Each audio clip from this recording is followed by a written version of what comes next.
Okay, welcome to the Progressive Mind Show here in the city of Chicago. Today is February 3rd, 2021. Anytime I'm about to say the date, I have to be cautious because we have been used to saying 2020.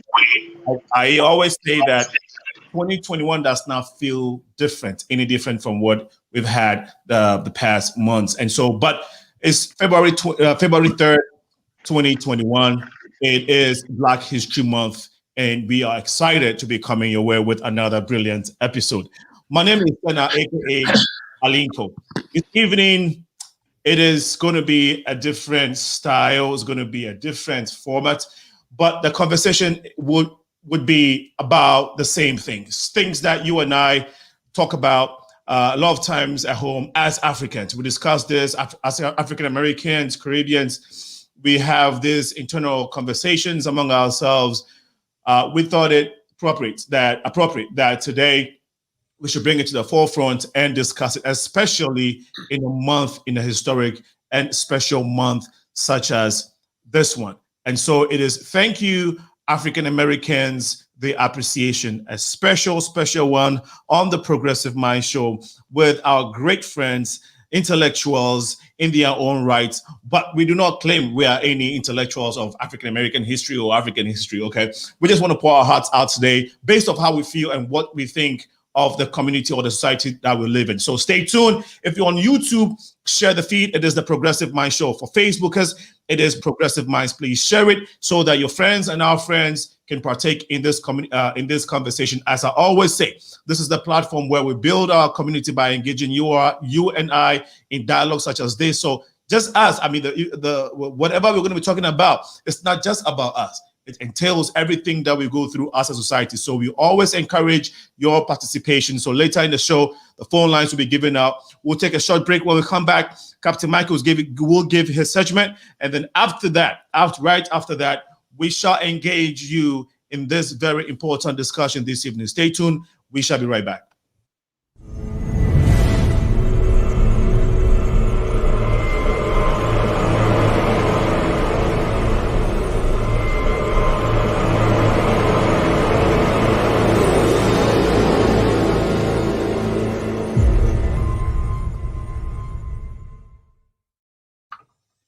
And we are back. So we'll take it from here. No, Captain Michael will take it from here.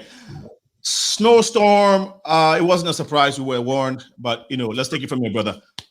Okay. Well, first I want to send a condolence out to the Tillman family of Jim Tillman, who was a Chicago weatherman, Channel 5 when I was growing up, later Channel 2, and also an airline pilot. He influenced me to become interested in weather and aviation. Recently passed away at the age of 86. And if you go to the Museum of Science and Industry and their aviation exhibit, he's one of the persons on the video. So just want to start with that. And before I start the weather forecast, I just want to say you can't blame me for this. I'm not responsible. So here we go. Well, for tonight, right now, we're looking at 29 degrees, mostly cloudy skies, south winds at 8 miles an hour at Midway Airport. Tomorrow, not too bad. We're going to start out high of about 35 degrees. We're going to get into some rain and later maybe some mixed precipitation and leading over to snow. Somewhere between 2 to 3, maybe 4 inches of snow, but that's not even the worst of it. So we get into Friday, cold. We have a cold front moving through. Going to get down to a low of 7 degrees, a high of 15. It's going to be gusty out there. So hold on to your hats. Make sure you dress appropriately. Saturday, we're going to get into some more cold, high of 10 degrees. And into Sunday, we're going to have that south wind, 5 to 10 miles an hour, but it's going to get a high of 2 degrees. It's going to feel like maybe minus 30 degrees.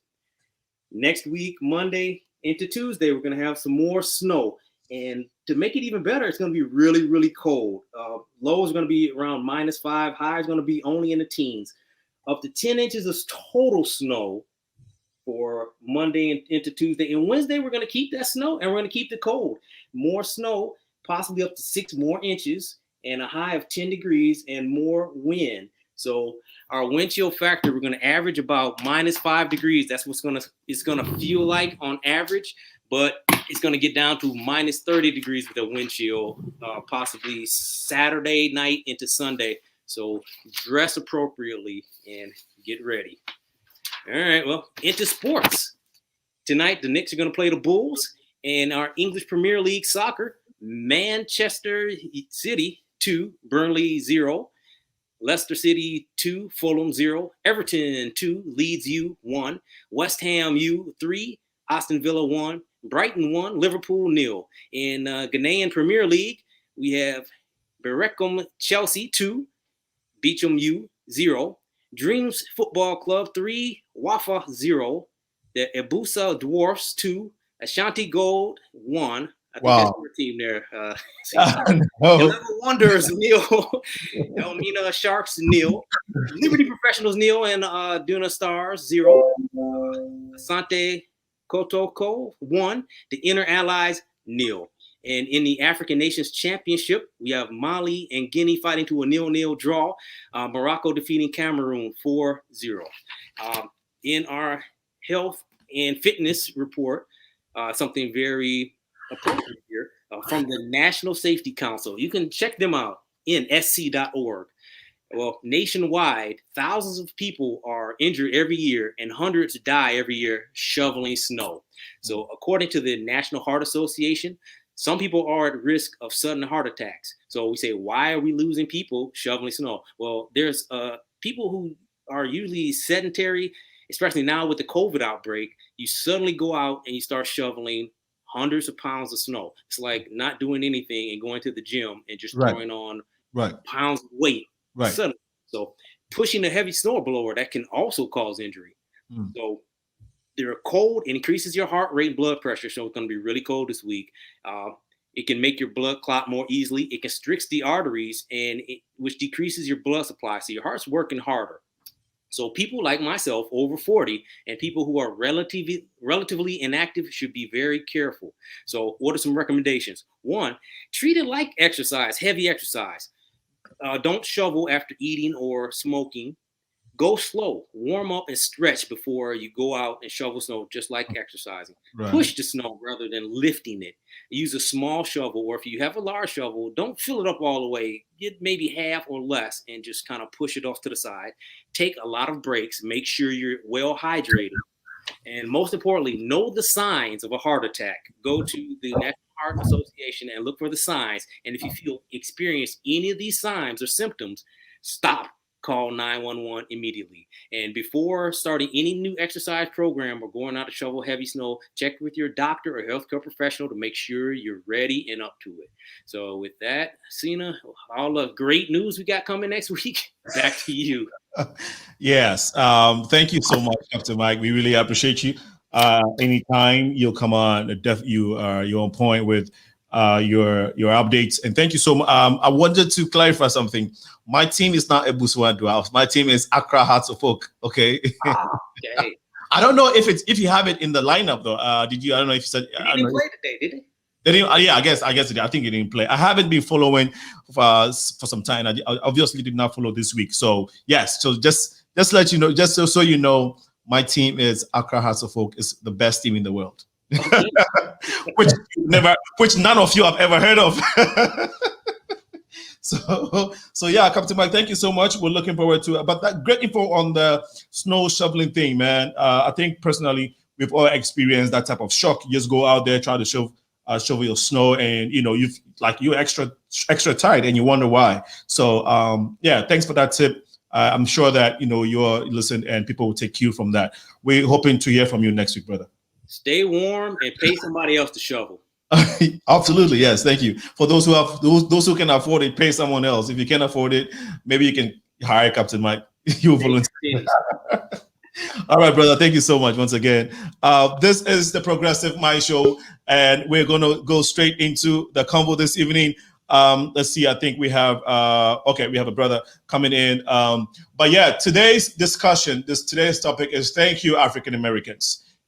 There's a reason and a lot of reasons why we ought to, or as Africans, we feel that it's about time in this day and age, in this moment, in our society, in this moment in our generation, that we utter like publicly some of the things that we say privately. And so before I continue, I'll give you the verse of the day, which is from Proverbs 11:11. It says, by the blessing of the upright, the city is exalted, but it is overthrown by the mouth of the wicked.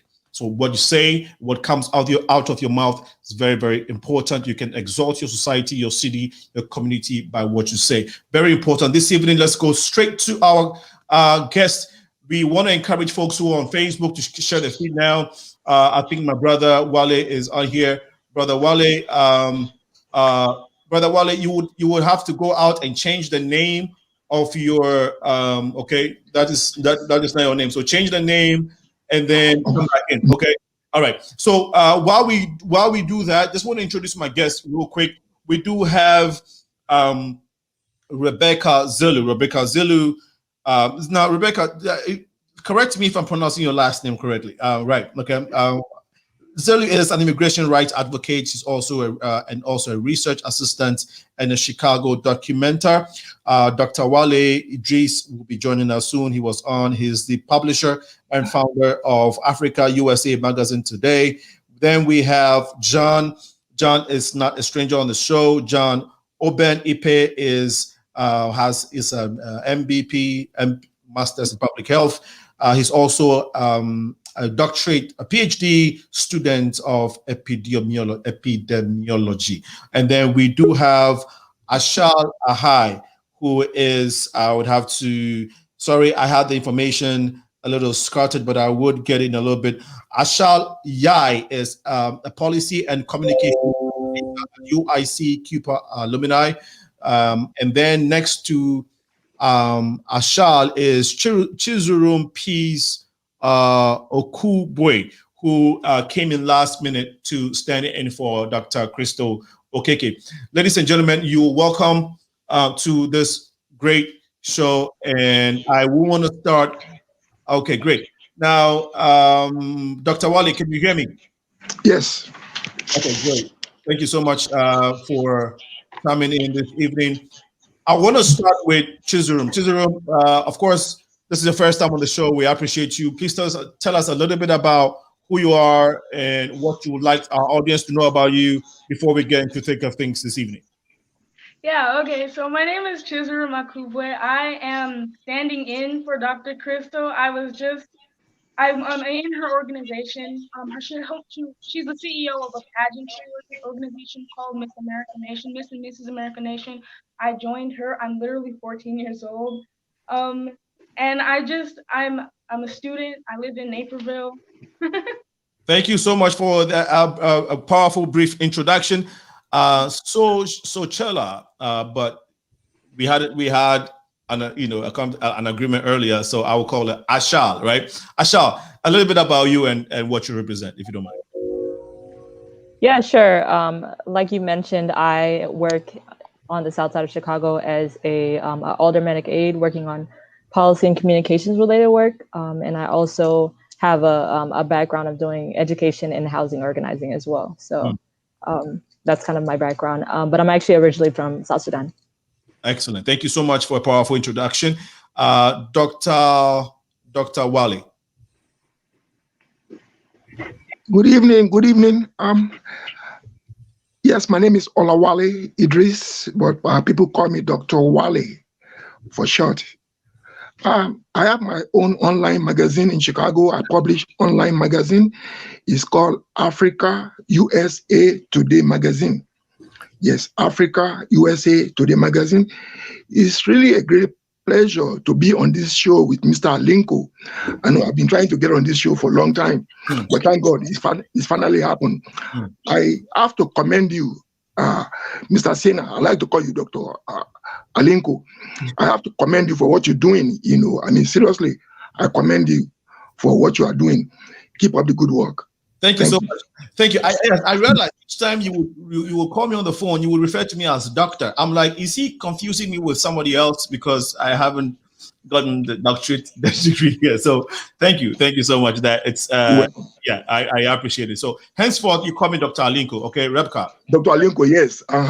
Rebecca, especially Rebecca has to call me. If nobody else calls me Alinko and Dr. Alinko and Rebecca does it, I'm fine. Rebecca, just go ahead. See, that's a prophecy. See, that's a prophecy. Somebody prophesy in your life. That means you're going to be doctor. Amen. You know, yeah. I used to mix you up with Aliko Dangote. You know, Aliko Dangote in Nigeria. Yeah. I used to mix your name with Aliko Dangote. But now I got it right. Okay. Dr. Alinko. Yes, thank you. Even better, Alinko Dangote is even better because he's a billionaire. So Rebecca is also not a stranger on this show. Well, I think the last time she was on here was some years ago. Rebecca, tell the community a little bit about yourself. I think you have your mic. Yeah, there you go. Sorry, buddy. Hello, and thank you for having me. Alinko, my last name is ZELLELEW. It's okay. It's confusing for a lot of people. Everybody thinks it's like a French last name. And, you know, spelling doesn't help us sound it out. But anyway, I have a background in women and gender studies and biology. With my BA, and was a student organizer and activist in Milwaukee and in Chicago, and then work in refugee resettlement work. I'm currently on 2 research teams, one with a professor at Northwestern and one with a doctoral candidate, working on housing injustice and refugee alternative settlement, actually. And other than that, I'm kind of all over the place, working with ACLU or Black Lives Matter Chicago or Milwaukee, and hoping to get the diaspora connected. Thank you. Thank you so much. Last on the list is, due to the noise backgrounds, I would be muting some of you. So if I do, it's not on purpose. Okay. So thanks for John. John is actually I made an error. I said years ago was the last time Rebecca was on the show. That's an error. Rebecca was on the I think you were here a couple months, 2 months ago. No, 2 years ago. Years ago. Oh no. Okay. You were. Right. That one was a last minute one. Yeah, that one was with that must have been last year, sometime last year. Yeah, sometime last year. Yeah. So, yeah. Okay, great. I wanted to make sure. All right, John. John, of course, is a household name on this show. Great contributor, soon to be a co-host. My brother, you're welcome again. Let the community, for those who have not seen you yet, let them know a little bit about you. Sure. Thank you so much again for having me in this show. Of course, always a pleasure. Just a little bit about me. I have been a little bit everywhere. I moved from Chicago, but while I was in Chicago, I did a lot of work in mental health, in community mental health, with focus on substance abuse. I'm working in the south side of Chicago. I also work in different hospitals as a mental health counselor. I also did some work with World Relief for refugee resettlement. When I moved to Texas, I joined the team for HIV prevention and management. So currently, I am doing surveillance for HIV and STIs. Okay, thank you so much. Now, I want you to do something for me, John and Dr. Wale. Dr. Wale, I need you to turn your phone sideways, okay? Great. And then, John, I need you to step back a little bit. Whilst we take this short break, I want you all to share your feed. You can go on Facebook now. It's the Progressive Minds. We're live there. Share it. For those of you on YouTube, share it whilst we take this short break. When we come back, the show continues. You're watching the Progressive Mind Show, and we shall be right back.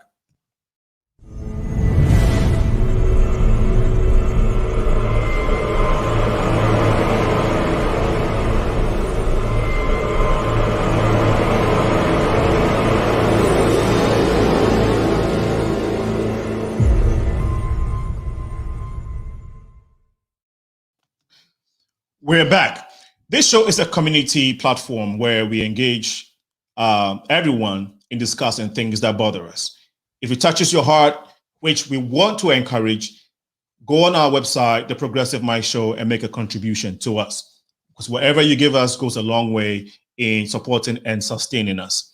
We also ask that you follow us on YouTube, share our stories, share our productions. That way we can continue to reach the community regarding what we discuss week in, week out. We are here every Wednesday, 6 to 8 p.m. This evening, we want to talk about, thank you, the African-American community. And of course, as you've seen the caption, why do we need to do this? And why have we decided to caption it this way? I think that personally, as an African, I have come to a personal realization that most of the things that I do in this country has been on the back of the hard work and sacrifice of the African-American community. I look at the political spectrum and I look at names and great individuals, both men and women, African-Americans, of course, who have turned the way, who have trailblazed, who have been trailblazers in different political sectors in terms of getting setting positions and fighting for certain causes that some of us can now come and enjoy. If we look at the social-cultural sector, we know that a lot of African Americans have turned the course again and broken all types of barriers, be it music, be it entertainment, be it sports, be it even relationship-wise. Many years ago, a lot of people, and I'll just give this one example and I'll go to my guest. If you heard of the Emmett Till, I think the name is Emmett Till, way back, I mean, some years ago, I'll say in the 1940 thereabout. If you were a black person, you could not date a white lady. You could not date a Caucasian woman if you were a black person sometime in this country. Today, as an African, I can marry and date any type of person that I want. I can date three Caucasians if I want to, 5, it doesn't matter. Any African can come to this country now and do anything that they want within the confines of the law in the social cultural spectrum.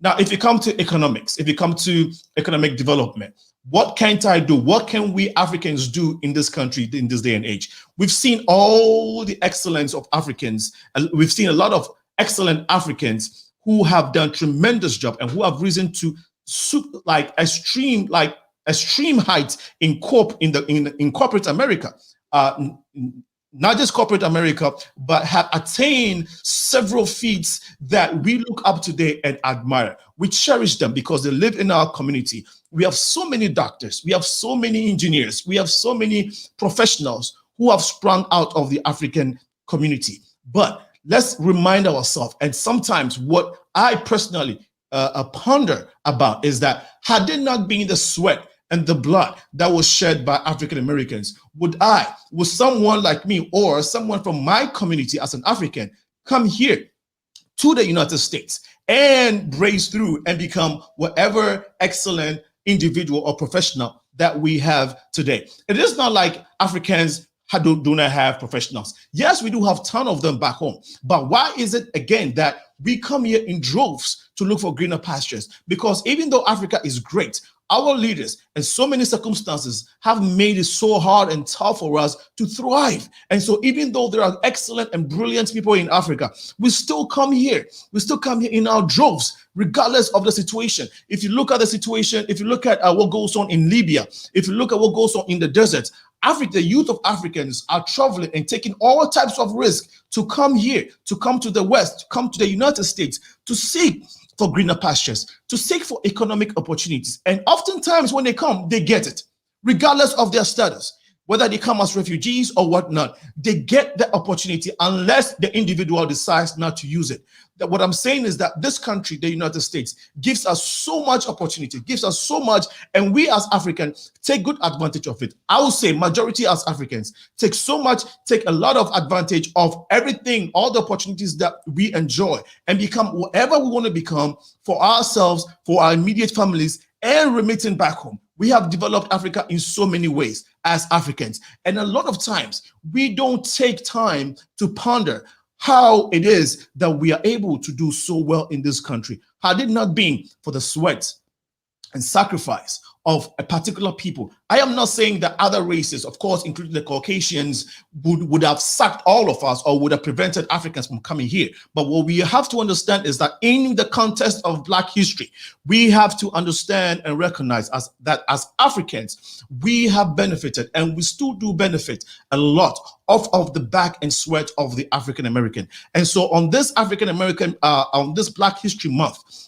we want to say, I personally want to say, the Progressive Mind Show want to dedicate this day today to the African American community, and I personally saying that thank you, African Americans, for the sacrifice, for the selflessness that you had to endure, not minding the conditions that and the things and the pain that you had to bear, but looking up to the future, fighting for what is right. And by that reason, I can come here and be a better person than who I was. And so I thank you so much. And in this show, we're going to go to our guests and go and talk about some of this, look more into detail about some of these things that we want to talk about and why we want to express our gratitude to the African American community. On that note, I want to go to Rebecca. I know you've been looking at me quietly. I'll start with the ladies, now go to the gentleman. Rebecca, let's tell us why you think, why you feel appreciative of the African American community, if you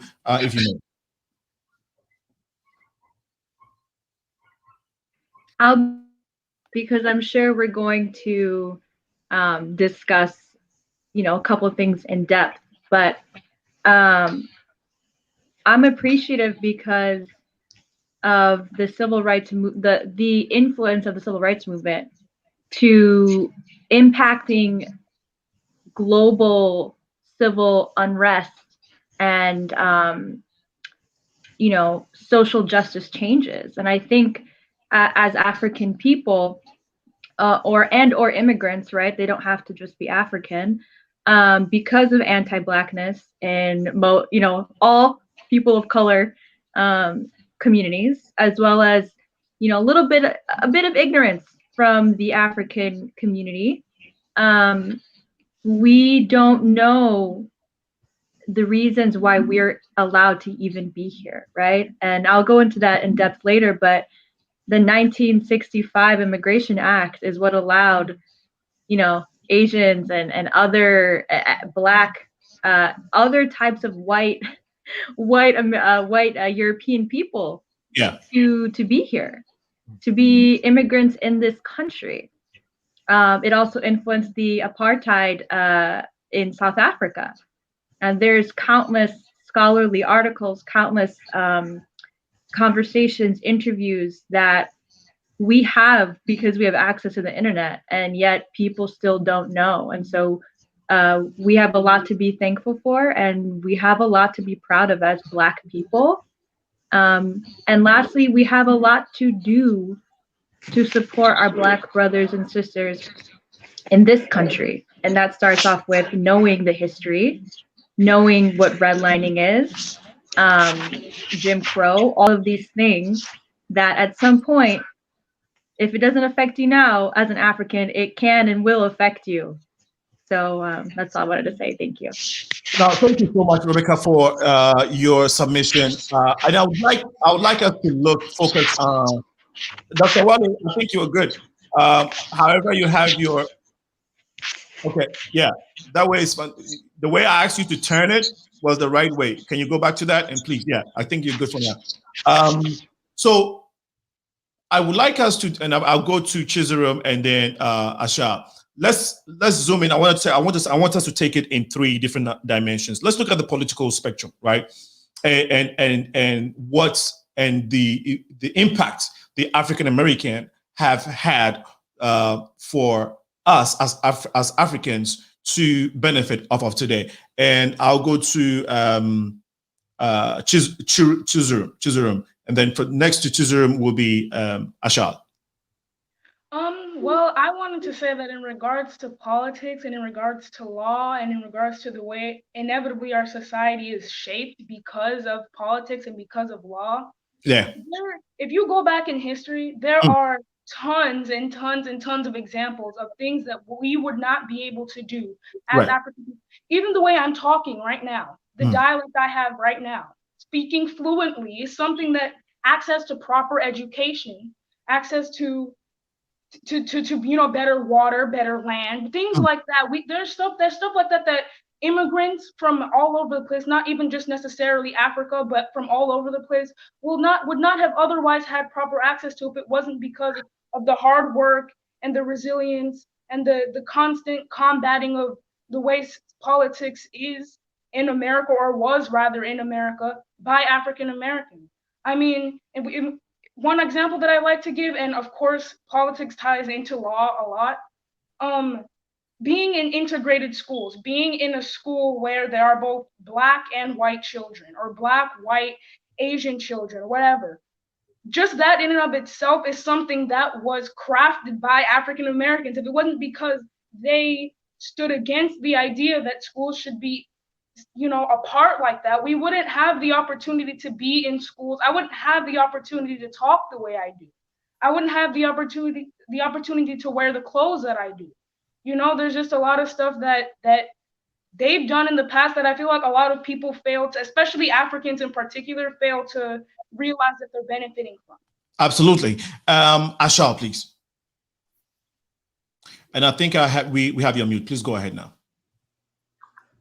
Yeah, I think for me personally, my reasoning for appreciation towards the African American community is, like many of you guys have already mentioned, the foundation that they've set for us to be able to be successful in the U.S. But then also, what were you saying? Within the political spectrum. I mean, in all aspects, really, yeah. I think within the political. Oh, you mean you want me to address like specifically within the political spectrum? Mm-hmm. Yeah, sure. I guess, obviously when it comes to just some of the civil liberties that we've been granted through the struggles that they've pushed forward in the past, as well as today. And I think me specifically working in the policy sector, I kind of understand how much things that happen on the outside, let's say, for example, just different protests and actions impact law, especially as well, right. And how they continue to shape culture as well as legislation. Absolutely. Thank you so much. We'll have some more in depth when it comes to the political spectrum as well, because history let us know that we've had African Americans who have fought in the First and Second World War. Okay, this country, this United States country that we all enjoy and benefit, everything that we're benefiting off of today has had to go through its turmoil. What Africa is going through today, civil war and in the chaosness, America's democracy is more than 200 years. And so it had seen its downturn. It's seen its own troubles. And part of the reason why it has been successful in its democracy over the years is because the African American helped in fighting and the odds and the challenges that was gonna be a distraction, or that was gonna unsettle the peace and the progress, the political progress of this country. And we'll probably mention some specific events and names, but Dr. Wale and then John, you can have your submission. Yes, hello. Yes, we can hear you, Dr. Wale. Okay, well, I'm so glad that you brought this topic up today. This has been overdue. Yeah. It is always good to appreciate what other people did for you, especially when it involves putting their lives on the line so that you can enjoy the benefits. Believe me, I could go on and on all day today to express the opinion about the political benefits that we are enjoying today. I'm glad my sister already mentioned, during the Civil War, the immigrants law, all this Jim Crow law, all the laws that have been passed so that life can be better for the immigrants. I have so many specific examples, not to belabor the point. Specifically, I remember when I was Northeastern Illinois University, right here on the north side, where I was taking a bachelor's degree in accounting before I changed my mind and switched to political science. One man came to Northeastern back in 1986. Everybody knows his name, Harold Washington, the first black mayor of Chicago. You know, I was enjoying my accounting, but when he came to Northeastern University campaigning for re-election, the way this man was talking, the way he was speaking English language, I had no choice. I had no choice but to change my mind from accounting to political science. That's how good this man was. And the man, he pointed at me that day, I could never forget. He said, you, Nigerian man, you are going to be a leader in the political affairs one day. You know, it's like somebody prophesy in your life. Right. You may not see it right there, but it goes a long way. Right. So the kind of prophecy that he put in my mind, I think that's working for me right now. That now I publish online magazine. It used to be called Africa Today. But because I live here, because I want to live American dream, because I want to live American life, I have to try to put something, to give something in return for people that have done so many things for me. Like I just mentioned, Harold Washington, Reverend Jesse Jackson, so many. How many can I name? Right. So those people already set the pace for us to come here to, you know, enjoy the benefits. So why wouldn't you say thank you? Right. From my heart, from the depth of my heart, I have to say thank you, African American. Thank you, Dr. Alinko. Thank you for repeatedly calling me Dr. Alinko. I think that it's a I'm enjoying it. Yes, I'm enjoying it. I'm loving it. Please add Dangote to hand. So from time to time, add Dangote. Dangote is okay. I will. Thank you, John. Yeah, thank you again, and it's a pleasure always to have an opportunity like this to share our thoughts and also to give this whole appreciation to our African American Americans and the communities. I just want to say that politically, the struggles of the Jesse Jackson, the Martin Luther Kings, the Malcolm X, and even those of them, the Rosa Parks, and all of these falls under the political spectrum. But these are the things that created the rights that we enjoy today: the rights to vote, the right to, for education, the right to freedom of expression, the rights to freedom of worship, the advocacy and opportunities that enable a Black man to become the president of the United States of America.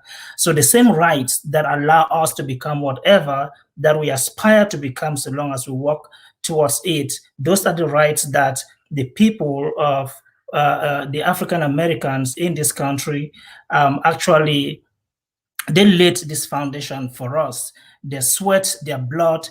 When I just came to the country, I took a history class, and each class, they played a video of 15 minutes and then lectures for another 30 minutes. And those videos were all about the civil rights movement, the Jim Crow era, the segregation, and how the Black people were treated in this country. It was so disturbing that I cried every day, every episode. I kind of shed tears. I really, really couldn't reconcile how people gave their lives, even going out there to march. They knew very well that they would not come back home, or even if they will come back home, probably with serious injuries. And yeah, they went out there because they wanted to stand up for a cause that will free the entire race, not only for them, the African Americans, but I think there was also a foresight that all the Blacks, that someday those of us from Africa would want to come to America, and so we should have a place in America. So they shed their blood. A lot of terrible things happened that are very, very graphic even to describe, but that is how much they invested. For some of us to come, like you said, enter inside America, get all the papers, become citizens, study, get jobs, live American dreams. And we have really, like Dr. Wale said, it is long overdue. I think we have neglected this part of it, this gratitude to the African Americans. We should have this culture where we also should remind them. I have talked to a lot of African Americans. I've been part of some other shows with African Americans, and one of the things they've always pointed out is that we, the African immigrants, we do not recognize the struggles that they've been through. We come in here with a lot of education. We come in here from very stable families. Our upbringing is different, and then we come here and we judge them. The system that has pardon my language, if I said has messed, them up, as they describe it. A system that has not favored them, a system that still keeps the Black man in cave, even this moment as we talk. So this is the struggle and the trauma that they have been through, and I think that it's my opportunity, and it should be our opportunity collectively to extend that hand, to extend that gratitude, that recognition. I think it helps, and it can actually build a very solid relationship between African immigrants and African Americans. So thank you again to the African Americans community. Thank you so much, John, for your submission. And I think that we'd like to acknowledge folks who have joined us on Facebook. Divine Atipo, he says, great, good job, Senna. Thank you, Divine. Rebecca is also here with us. Rebecca says, great job. Thank you so much, Rebecca. A big thank you to African Americans. I think that's what I'm trying to say. And then we have Bernard Ufosu says, likewise, African American will go back to Africa to reap their benefits. And also, let's not take from our mothers and fathers who has come to work hard to pave ways for their children. Thank you so much, Bennett Ofosu, for your comment.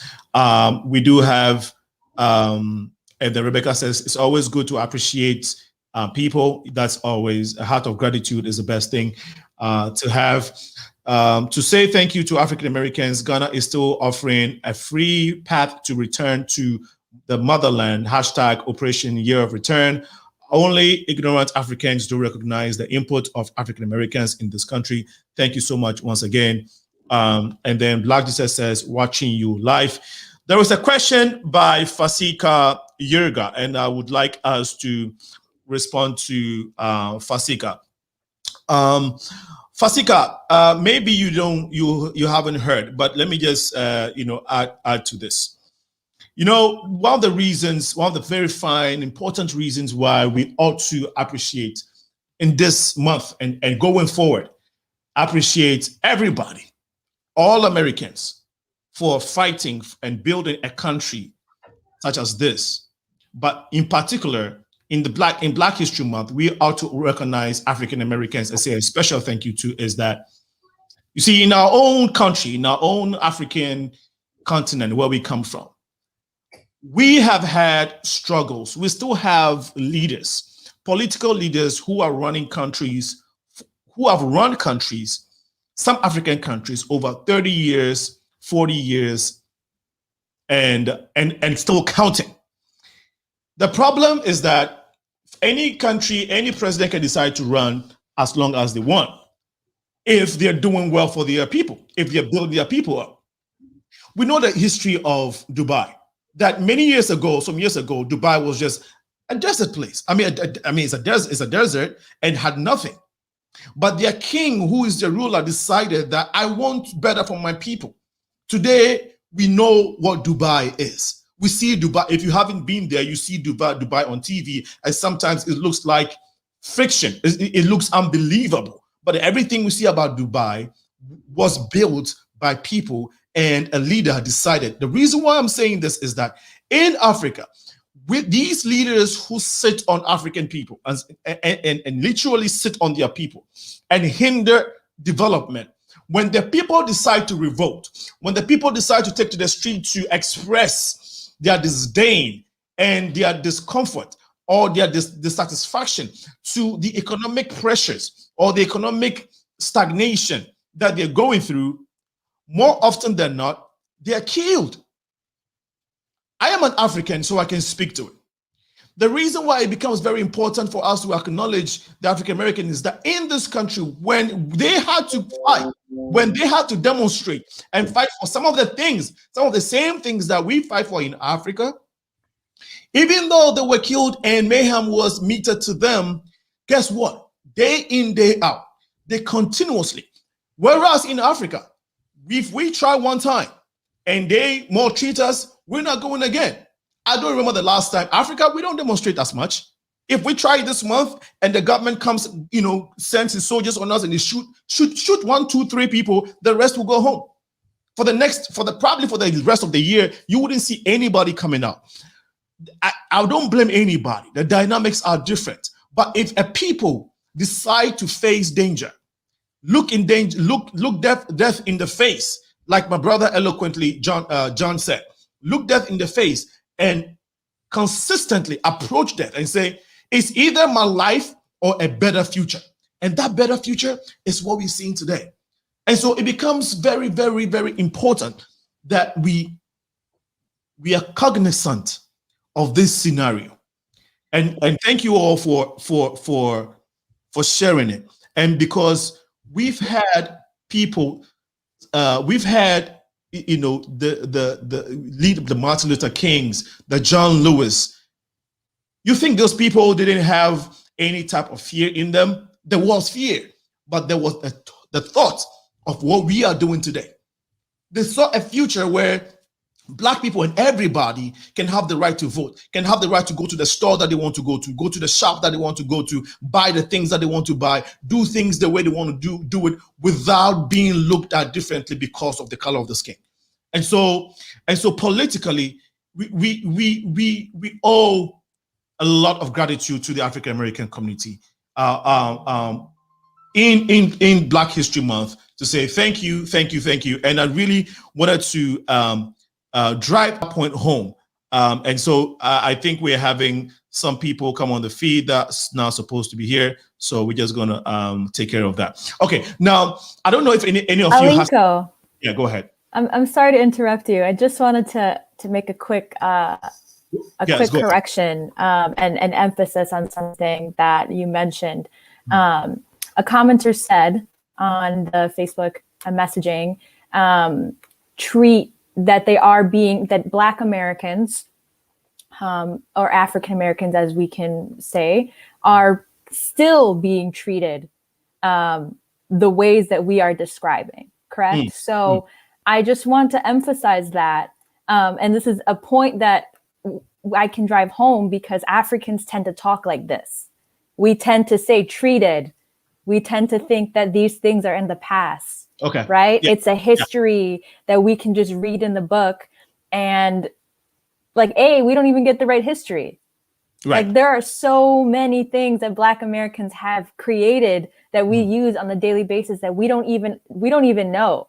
I didn't even learn about these things until after college, right? So I just want to be clear, right? I mentioned redlining. We mentioned Jim Crow. We mentioned but didn't mention slavery. Like there's a modern form of slavery right now, right? Slavery has never disappeared. It's just taking a different form. It's always manifesting differently because the sins of this country have never been addressed. Right. Right. Reparations, all of those things, and the initial sins of the indigenous folks of this country. So I just want to be clear. So Africans, as moving forward, we don't do this, and we often do, is to not talk about Black history or African American history as past tense, right? Not just focusing on the shortest month of the year to talk about Black history when we should know more, right, and do more. And also to somebody's point, there are reasons why we don't know, right? There are reasons why it's hard to understand the entire layout of this country. People are coming as immigrants to this country in survival mode, right? So what I implore all of us on this panel to discuss more is how do we get this information out there to folks who are also dealing with a variety of other things? How do we get information disseminated, and how do we understand each other better as immigrants coming to this country, those of us who are generations deep and those of us who don't have their African diaspora connections. How do we merge all of that together? So I just wanted to say that. And then lastly, with your Emmett Till and like love dating comment, that the interracial history, right, or marriage is not actually due to the Emmett Till situation.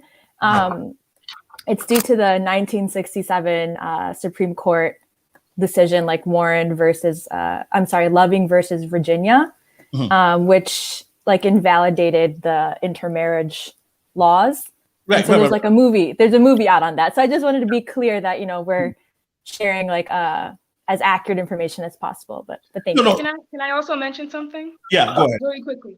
I just wanted to put another emphasis on what Rebecca was saying, that these things that we're leaving out, these things that African people are not, like immigrants are not completely aware of, are also things that will inevitably affect you as a person because you are Black.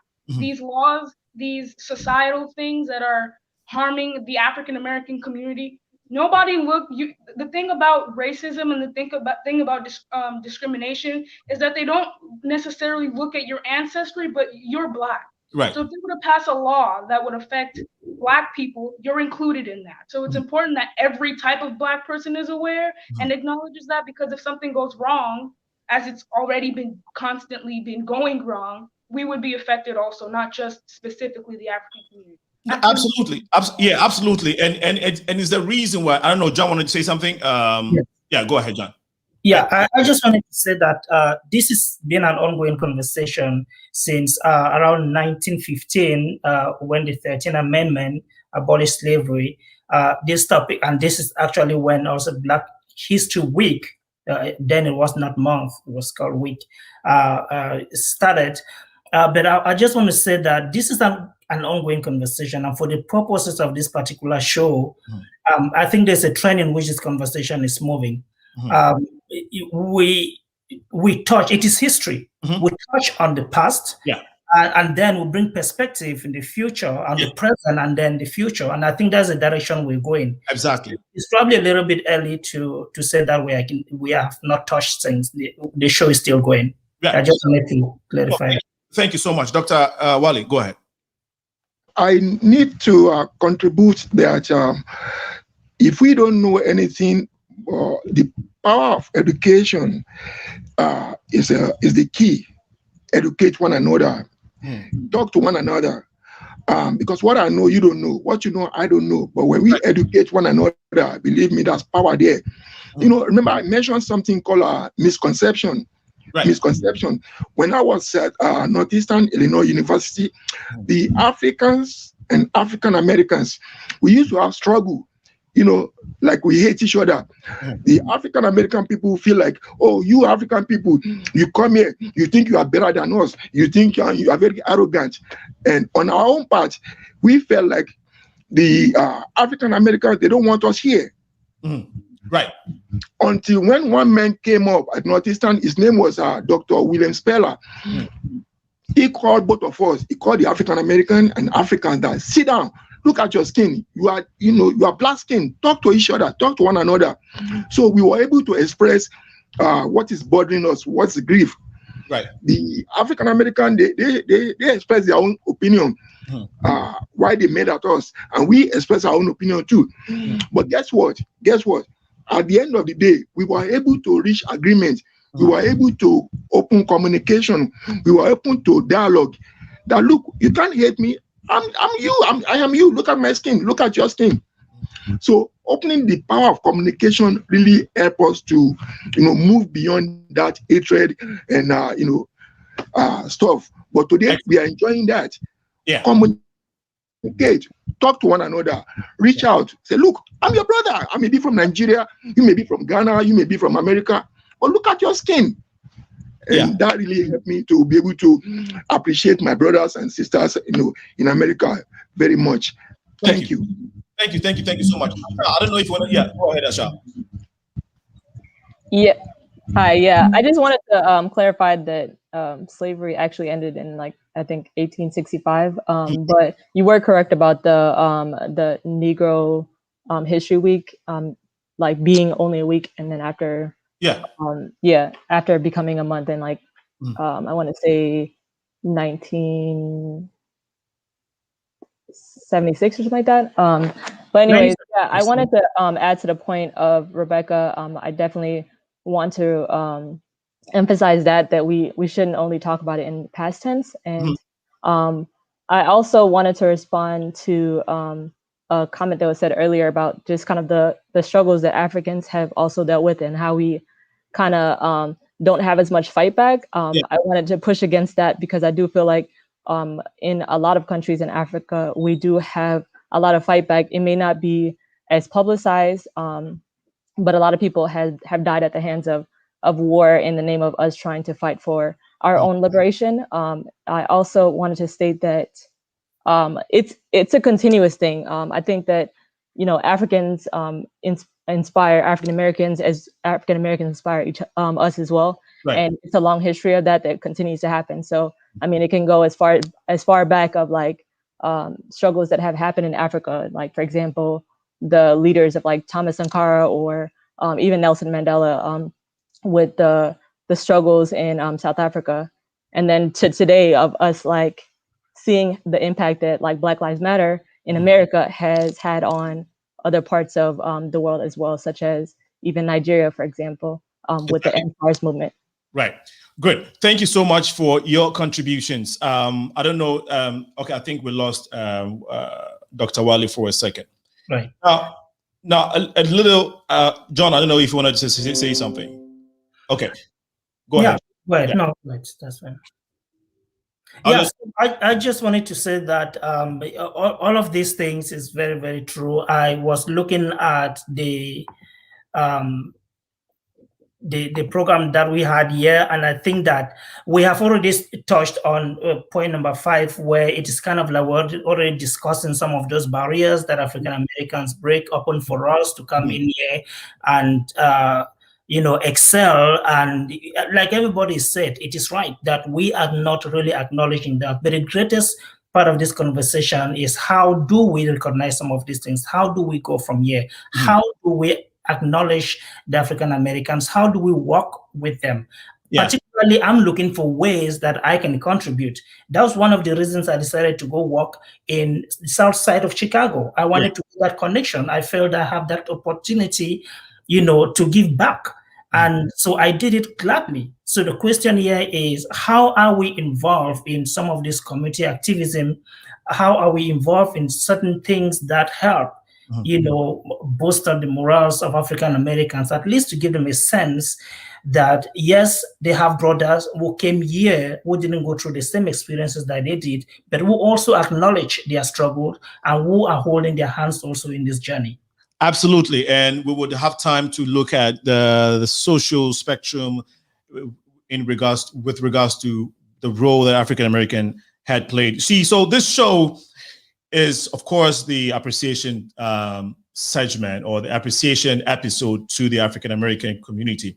And I'd like to just maybe address or maybe just add to some of the things that I said earlier. You know, sometimes out of passion, even though you intend well, you may not accurately say what you intend or what your intentions are.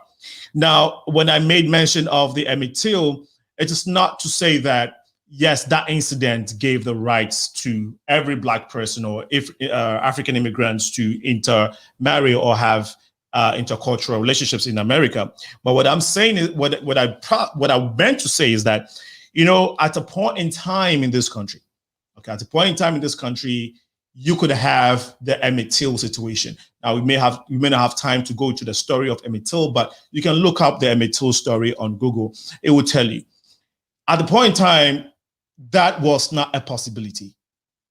But when Emmett Till happened, in addition to other social injustices, the struggle and the fight and the pushback continued by the African American community. They persisted. And so they have had to go through all of that. Of course, it's obvious the treatment or the what African Americans are going through and what people of the black skin go through in this country, right? And so bearing that and having that understanding, I personally like to reflect on what has gone down, or what the African American community has had to endure up until now, and for me to be taken advantage of, or actually for me to come here and to enjoy and to live in this country peacefully and not have to deal with some of the things that they have already fought for. And of course, the struggle still continues. And so I just wanted to put that in perspective. And we do understand, that's why on this platform, we've had several conversations on the struggle of the black man in this country. Things have gotten better, but more so after what George Floyd. Things have gotten better. They would get better, but the struggle still continues. And until we get to a perfect union, I think that we all have to keep the conversation going one way or the other. We have Togbi Jamedra, and then Davidson Ziga, who just joined us. Davidson, thank you so much for joining us. Togbi Jamedra is also here. Thank you so much. Now, if any, I don't know if any of my guests, I think we lost two of them. We lost, okay, we'll see if we can get Dr. Wale back. Now, if any of my guests have a point or a comment to pass, please go ahead because I want us to look at the social cultural aspect of this whole discussions, how the African American have paved the way for some of the social justices or social cultural things that the African is able to take advantage of today. Before we do that, let's take a question from Bennett. He says that, quick question, I have met a lot of African Americans who claim they have zero African blood in them. They either claim Indian, Irish, or anything other than African. Does that make any sense? I don't know if any of you wants to respond to that, but John, would you want to respond to that? I'll go. Okay, go ahead. Yeah, I'm sorry, I missed his name. His name is Bennett. Hey, Brother Bennett, thank you so much for that very, very important question. I have run, across people who've told me the same thing, and those who outrightly just say, well, I don't identify with African, I'm an American, and that's it. But when you get deeper into it, also, there are reasons that makes them come up with that type of resentment. Maybe some of the experiences that they have had with some of us who come in here into this country, and then we look so down on them, and then we call them lazy, and then we give them all kinds of names, and then we say they don't go to school, they are not smart people and stuff like that. So some of those responses come as a result of some pushback that come from our own end. But there may be some of them who actually are just ignorant about what they're talking about until they are educated or they have some kind of exposure on some of these things they would not understand. I think I never take it personal when I come across a situation like this. What I do is I take it in and then I find an opportunity to have a conversation.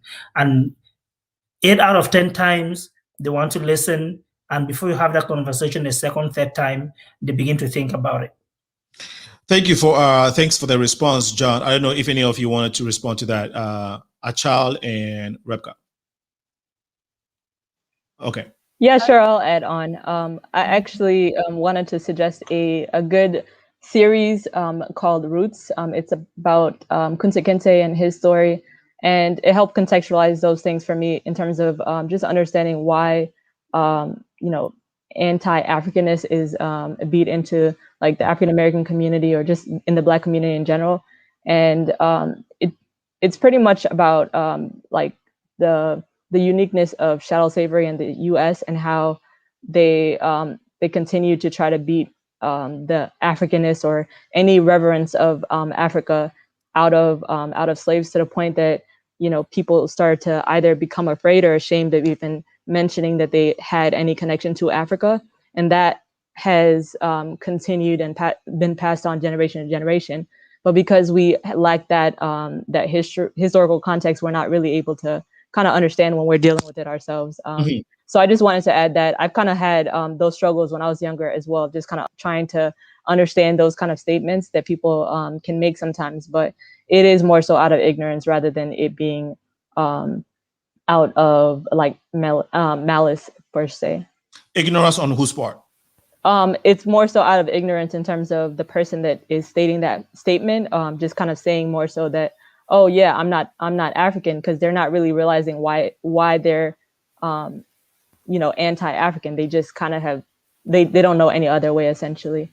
So and I think we also make that same mistake too, because like Dr. Wale mentioned, I think sometimes Africans can also have some, you know, anti-Black like resist statements as well, or sentiment as well, because when we come here, we're not really understanding of their culture either.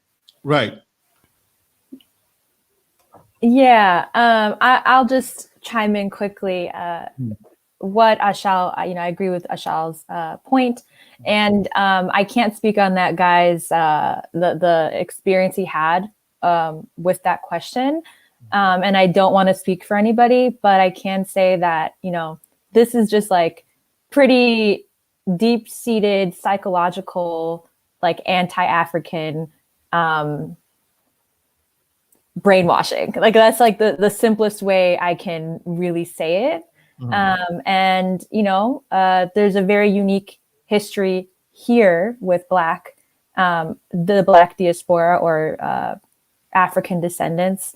That I feel like is very different than any other place where Black people were brought as slaves. Now, people can disagree with me on that, and that's fine. But it just took a very unique shift here, and it kind of set the precedent and the tone for the rest of the world, and different time periods, and especially with activism. Yeah, it's just deep rooted for that person. And when I also want to be clear, I don't want this idea to go out that like Africans are just like this horribly mean people. It's a two-way relationship. And I just want to drive that home. It's a two-way relationship. It's a first world country, or first world versus third world, quote unquote third world. I don't really like saying that either, because that's colonialist, you know, roots, but that it is what it is. Yeah. So there's a lot of influences at play that are allowing this thought process to manifest. And yeah. And just to throw a little bit in the also the role of the social media. I have not seen anywhere in American media where they show the streets of Lagos or the streets of Accra.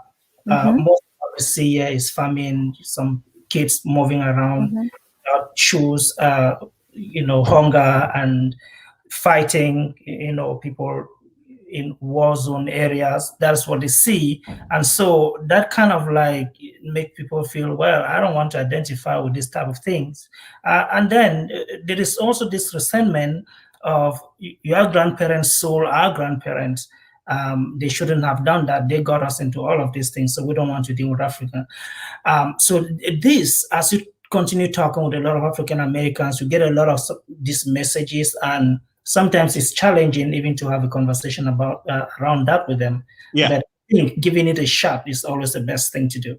Excellent. Do you think that these tensions that exist among us is the reason why we call each other names and look at each other funny and do not even realize or do not allow ourselves to appreciate each other more?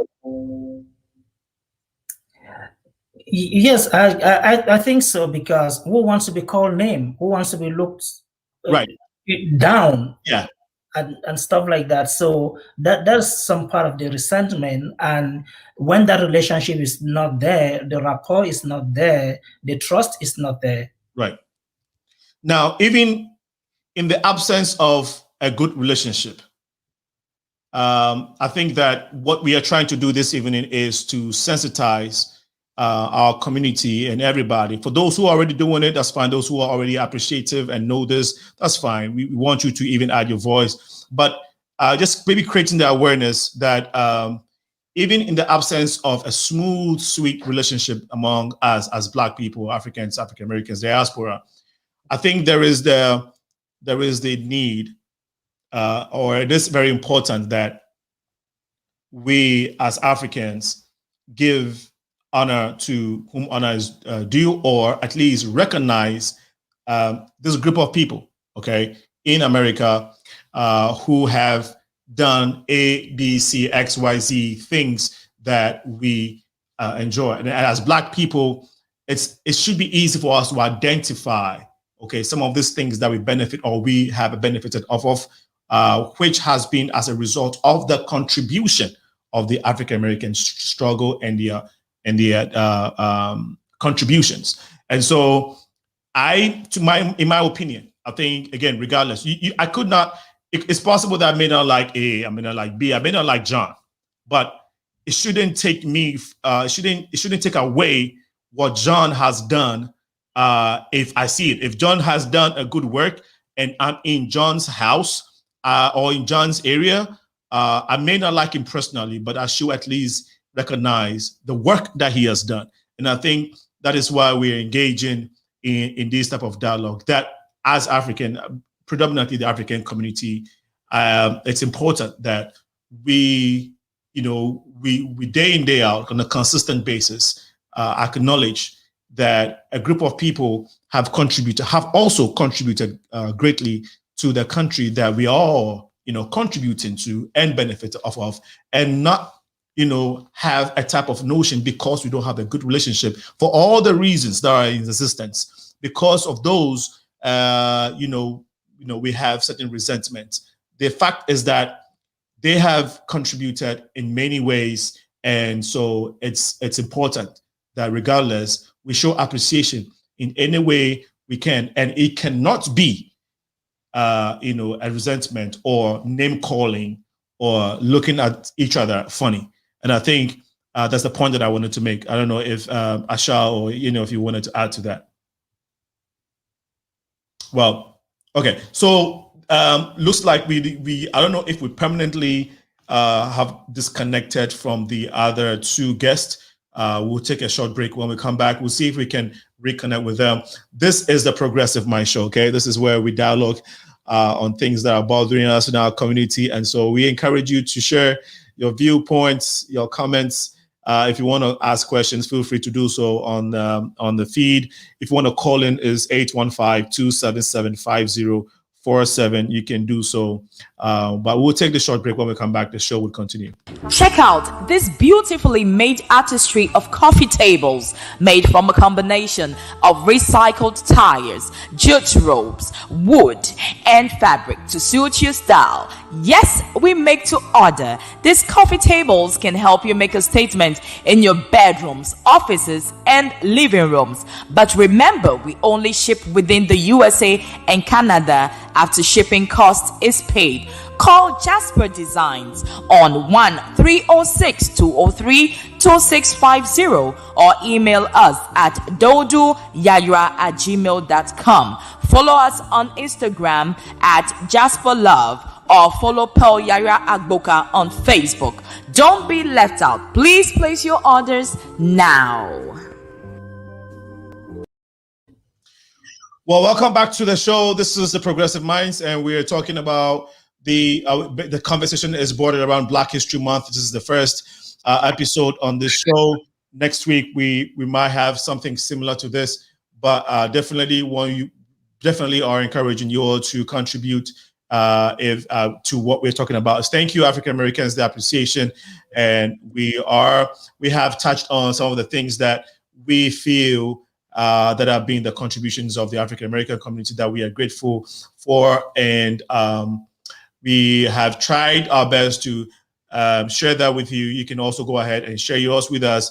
The phone lines is open. It's 815-277-5047. And there's a comment I want to read out. It says, Comrades Aiko, my belief is until demarcations in African have been put in right place, the African American would believe in us to come back home. For now, the European have taken control over our leaders. What would they come to do in Africa? You think my brother has a valid question? Well, every question is valid. So, I think he has a very interesting question, and that is the conversation that is also beyond is people have been having. To respond to that question real quick, this is the time we need African Americans even more than ever, and I say this because let us consider that Europe, and actually not Europe now, it's Chinese, it's China. China is all over Africa. That's the new colonial masters in Africa. And we need African Americans. We need people of different walks of life, whether it's lawyers, accountants, business people. We need, like the Ghanaian president launched the Year of Return. And we hope that many African countries, leadership, launch a similar program. They should open the borders, they should create opportunities, they should grant citizenship immediately to African Americans who are willing to get back home. We need their input, we need their intelligence, we need their skills. We need them to go in and start speaking up against some of these things that they sit here and see not going right back in Africa. So the question here is, if we allow the Europeans and the Chinese to continue invading Africa, they will never be a home for African Americans. So the only way we can have a home for African Americans is that as we, the African diaspora, are pushing for reforms that make Africa a better place, we need African Americans to jump in with us. Any of you wants to comment on that? I can add my 2 cents. Yes, please. I guess personally for me, when I don't want to butcher his name, but the Facebook commenter. His name is Togbi Gemadra. It's one of those powerful African names, and I know you. Even though you're an African, I know you will struggle. So don't. Okay, I'm sorry. You can't. It's called Togbi Gemadra. Okay. Togbi. Yes. Okay. Togbi is a title for like a chief in my dialect, in my tribe. Yeah, I'm from the Ewe tribe in Ghana. And okay. Chief is a title for like a chief or something. So yeah, or a king. Gotcha. Yeah. Well, yeah. To respond to his question, I would say that when we're talking about the status of Africa at the moment, I think it's a much bigger conversation than us just talking about Africans versus African Americans, or us both, banding together to go and fix the issues within Africa.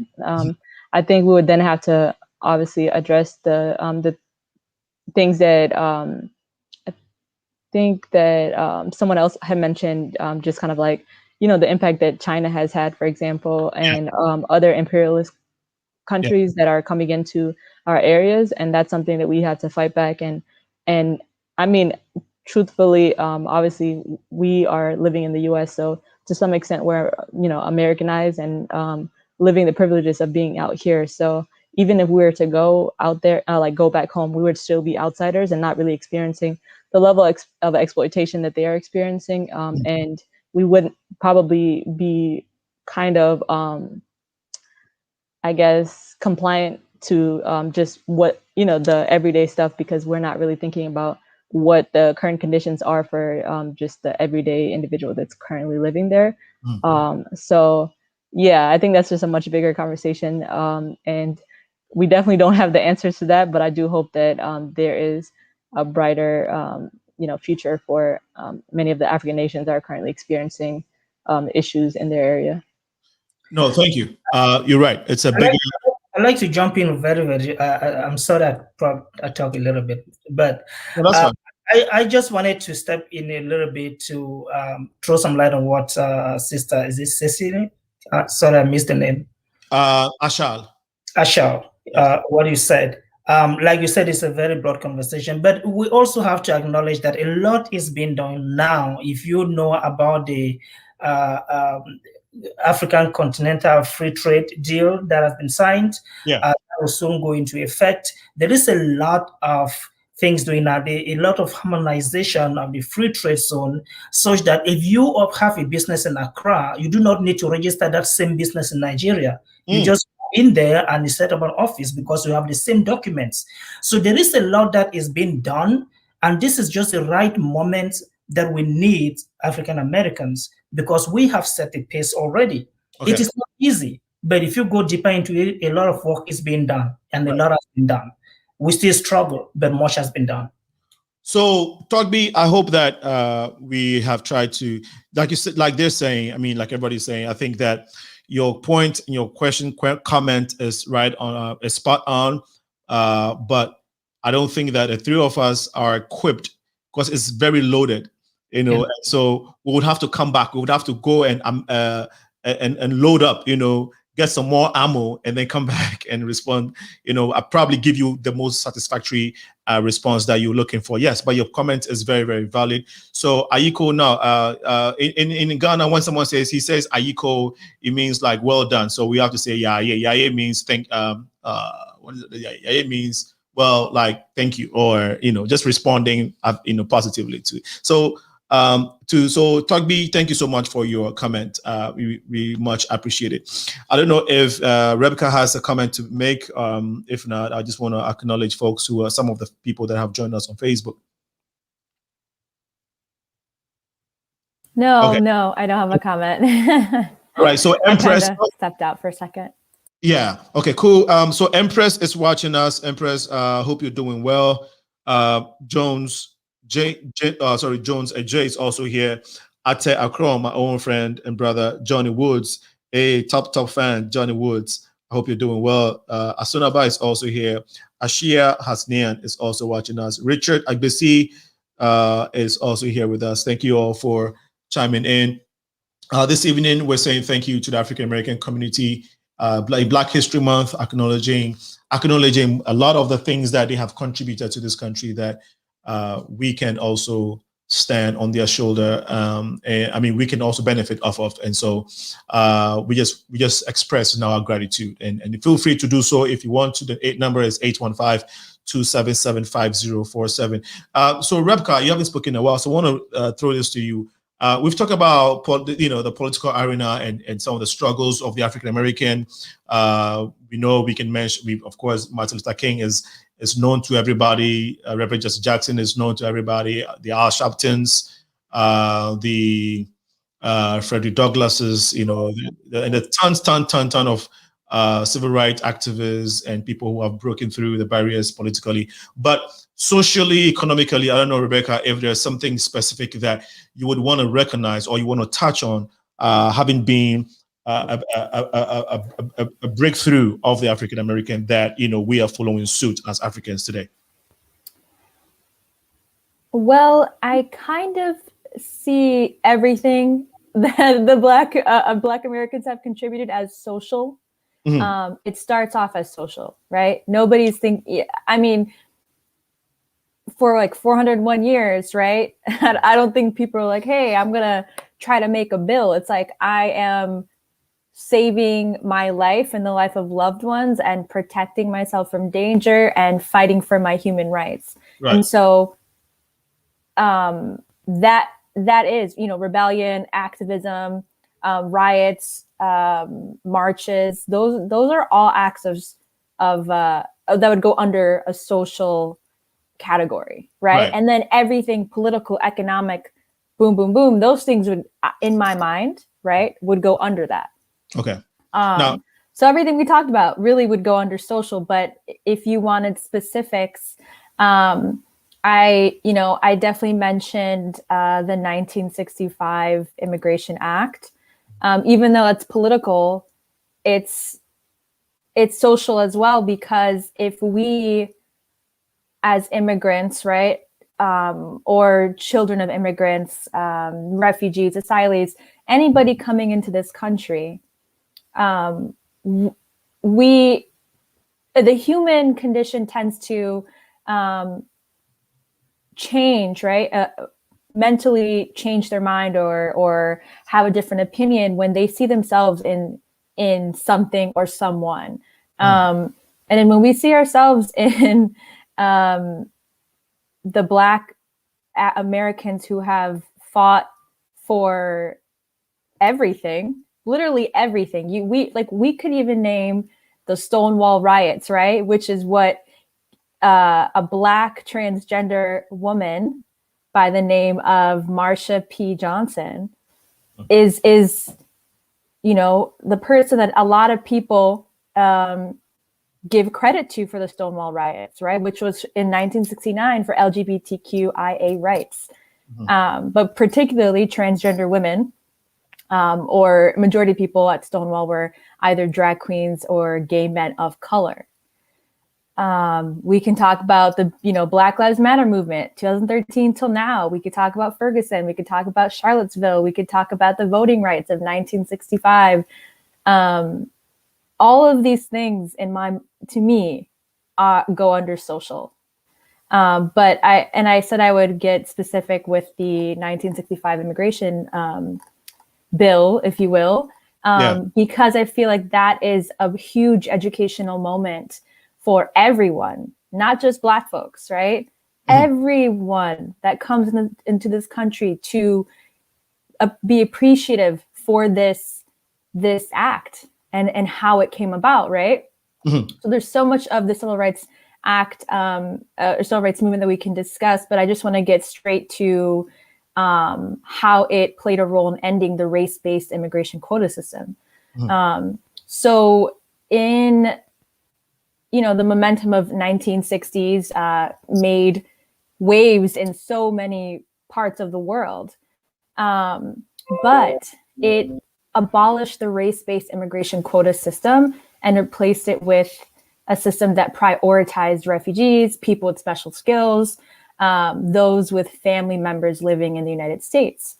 So it also forbade discrimination in the issuance of immigrant visas on the basis of race, sex, nationality, place of birth, or place of residence.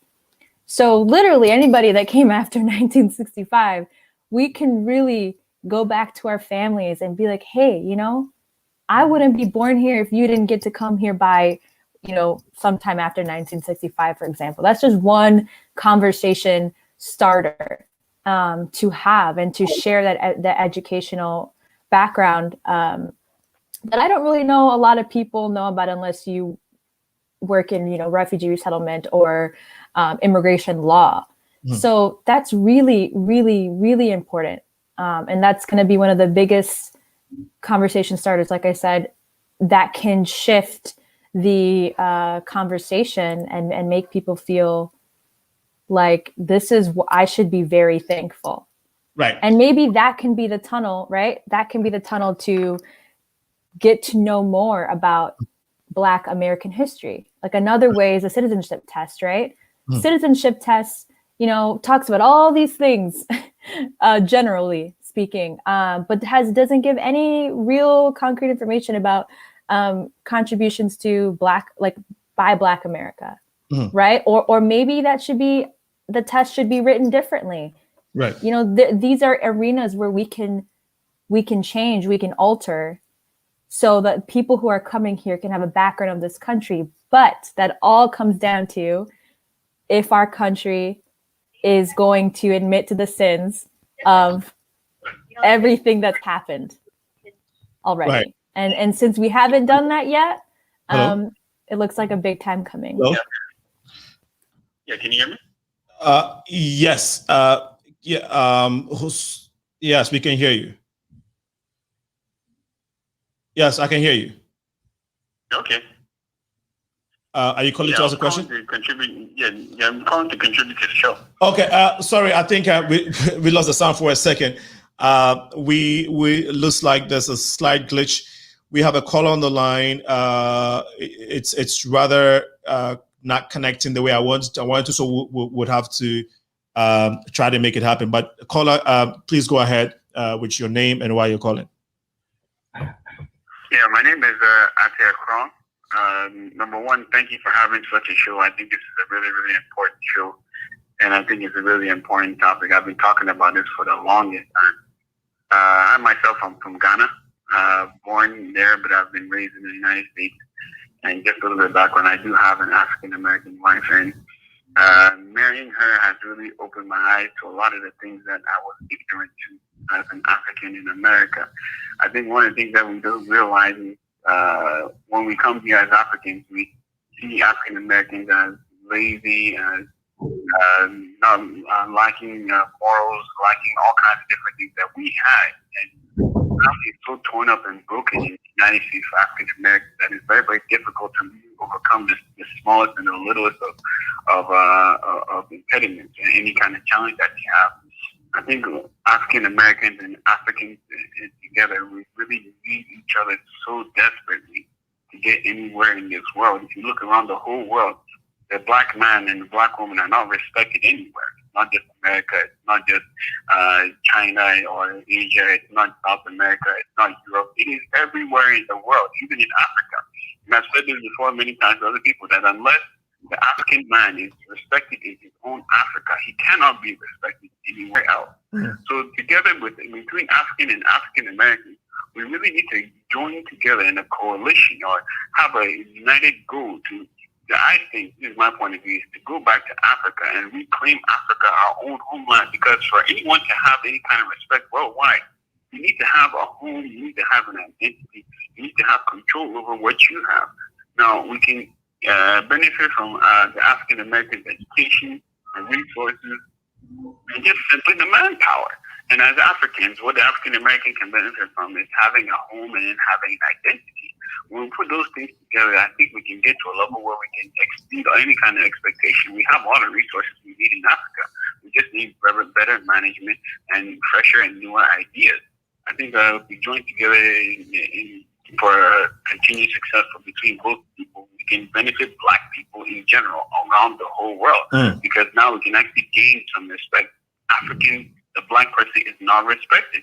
Now, when it comes to African Americans and Africans here, I remember I dated an African American when I was younger, and she asked me, why is it that there's such a distinction between African and African Americans? And I told her for Africans that we just see African Americans that way, but we don't take into account the kind of struggles that they have gone through slavery, through Jim Crow, through all the lynchings and all those kind of things, and how they've broken up the families, how the welfare system has corrupted or the values that African Americans have, that when we come here, we see them not taking advantage of things that we can clearly take advantage of.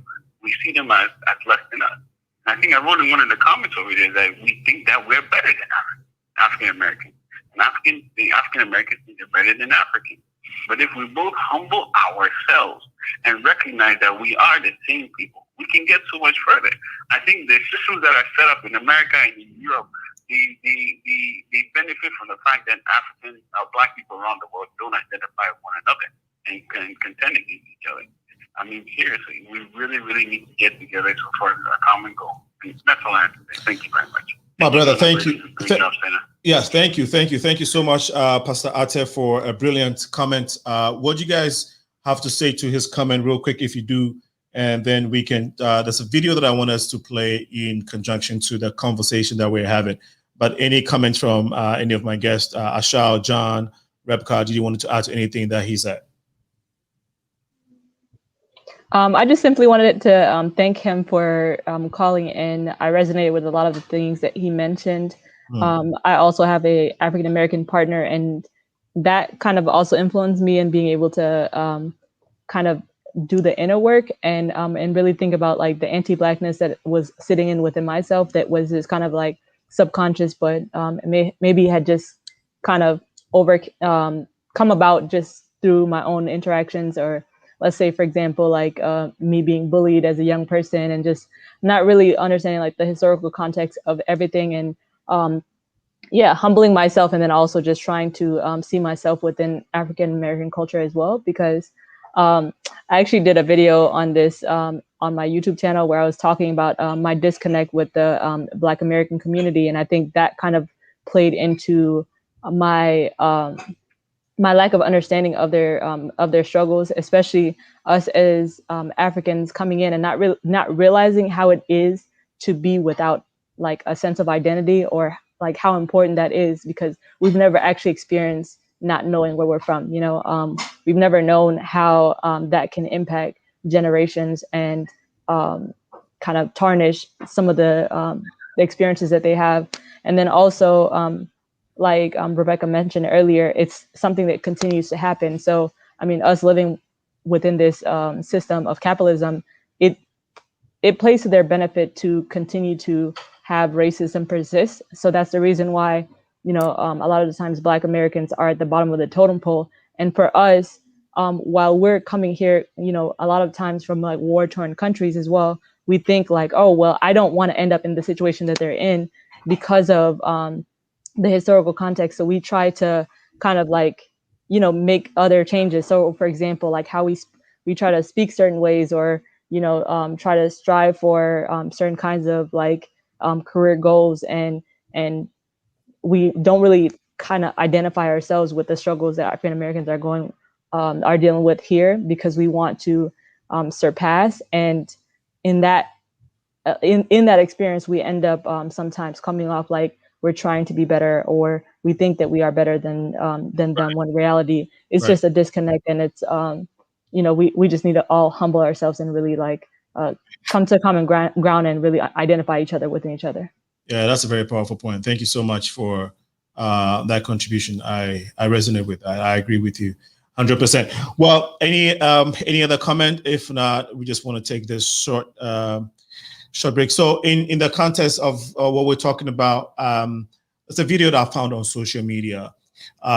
So when we're looking at the different, I'll say, areas that the African American have contributed, of course, not just these areas, right? They've done a lot, but I just wanted to, I was hoping that we can look at, three categories, politics, social, and economics. And I feel like, again, I will say economically, if I look at the number of Africans who have succeeded in this country, people who own their own, people who have their own businesses, currently the advisor to Joe Biden, is the advisor to diaspora affairs to Joe Biden is as a Ghanaian born American, of course.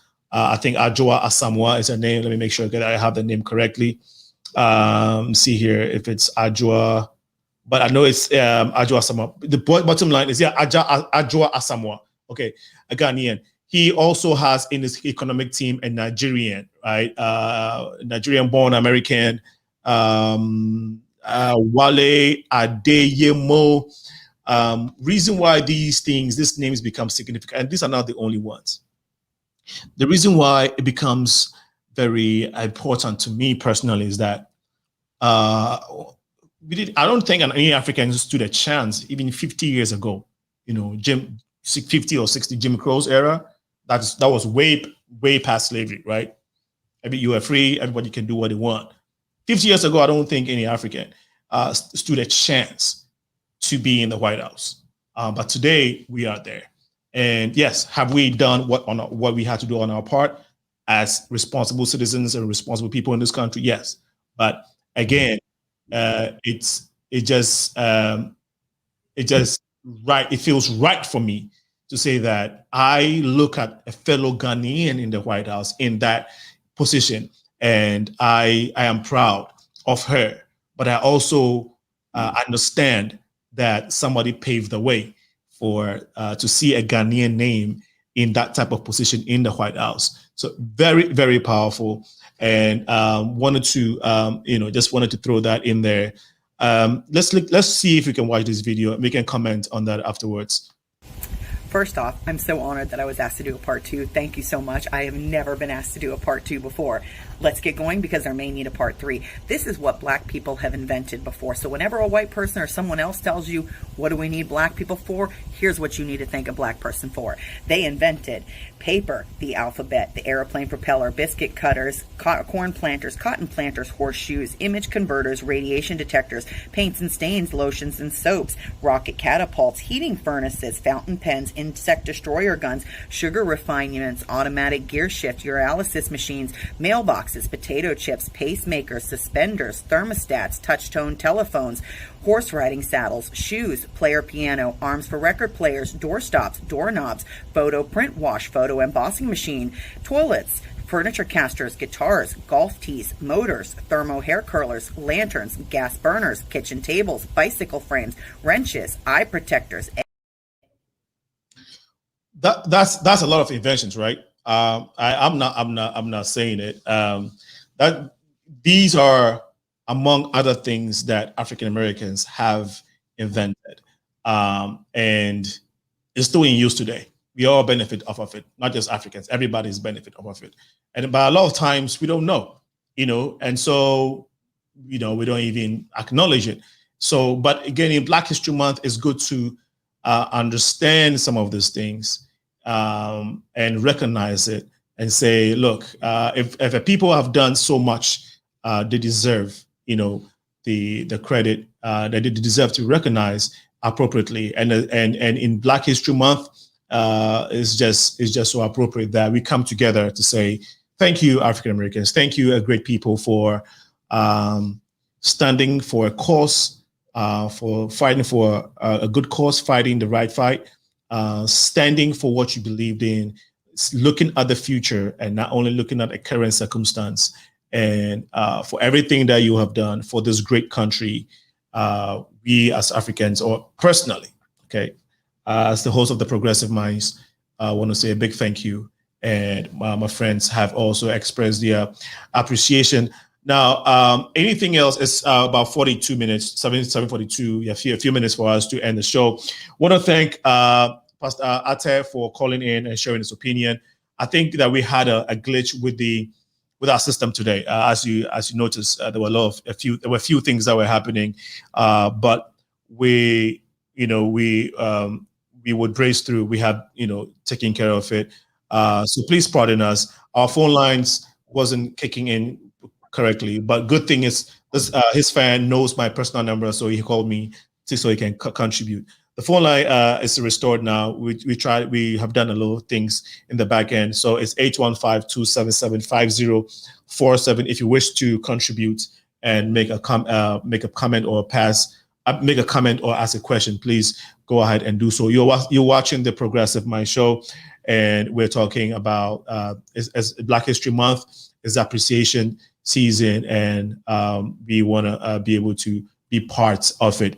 To my guest, we've talked about a couple of things already. We looked at these three areas in the best way we can.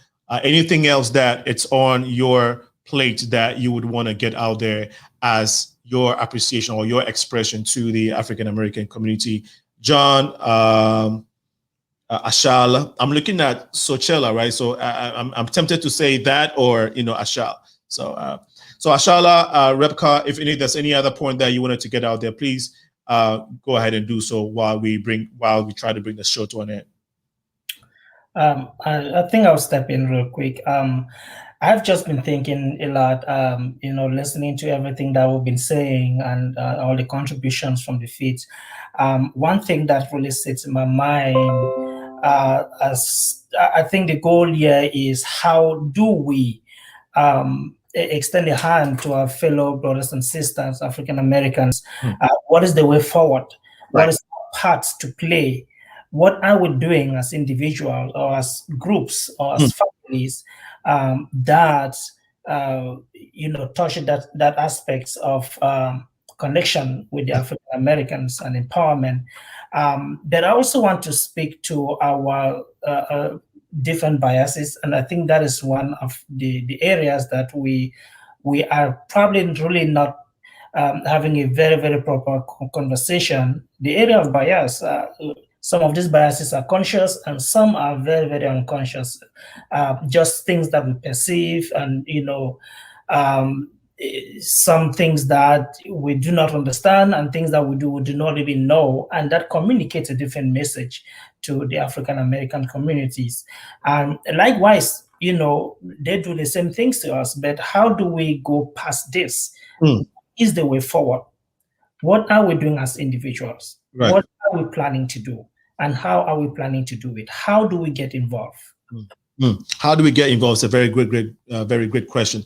Ashal, Rebecca, I don't know if any of you want to chime in on, I mean, just contribute, I mean, say your, actually, you know, because of time, we would want to use the opportunity to probably add your last words. Okay, so whatever that you may have not been able to contribute so far, please go ahead and add it as your closing remarks as we bring the discussion to an end this evening. Please go ahead. And then I don't know if I want to go with, if Rebecca or Asha would like to go after John. Rebecca doesn't seem, Rebecca is looking at me, and so I'll go. I'll go to Asha. Asha, you go ahead. Sounds good. Yeah, I just wanted to add to John's point. I feel like we need to continue to check our own biases internally, as well as to understand that when we're taking certain space, take for example, certain job opportunities, especially as it relates to, you know, hiring in the name of diversity, that we're taking an opportunity that was paved by African Americans, and that we also, especially when we're working within predominantly African American neighborhoods, that we need to understand that we have to have a connection with the people that are living in that area rather than just working there, you know, because if we aren't, and we have all these internal biases that we're still working through, and we're yet to unpack those, and we're not able to truly understand the struggles and the experiences of African Americans, we're not really doing the job justice per se, but we just happen to have been granted that opportunity based on some of the privileges that we've been granted, such as, you know, access to, you know, certain levels of education and stuff like that, as well as just opportunities in general that may have not been granted towards other people. Powerful. Rebecca, you don't have a choice now, so. Yeah, you know, in the past, I'm quite a chatty Cathy, and I just wanted to, you know, kind of step back and hear other people's perspectives. Can you please repeat, actually, the comment or the last question? I just wanted to have me, since we're about wrapping up, you may have not been able to, there's something you probably wanted to get out, you know, that you weren't able to join the line, join the discourse. So I would like you to get it, you know, get it out now, if there is, and then also give us your closing remarks, since you want to end the show. So you just go ahead and give us your closing remarks in addition to. Okay. Well, I mean, there were a couple of things that I wish we were able to discuss in today's conversation, but I'm sure we'll continue for the rest of the month and hopefully the rest of the year. But, you know, like, it would have been great to discuss the origins of Black History Month. Carter G. Woodson, you know, son of former enslaved parents, went to Harvard and really fought for getting Black history out there. And he felt like Black Americans weren't educated on all the amazing things that Black people have done. And in his sharing of that knowledge, it wasn't just what Black America did, it was what the diaspora did. And I feel like the entire, you know, I mentioned this like early on in the conversation of like, how do we share this information? How do we share the education? How do we connect the diaspora so we can see each other in one another? And that's by, you know, really analyzing even the term Black, right? And how it's used in different contexts in different parts of the world. One big thing that we haven't mentioned in today's conversation is like people who don't call themselves Black. Sometimes it's not because they don't think they're Black people. It's because we don't confuse Italians and French people and Jamaicans and, you know, Indian people, right? Everybody has a specific ethnic marker.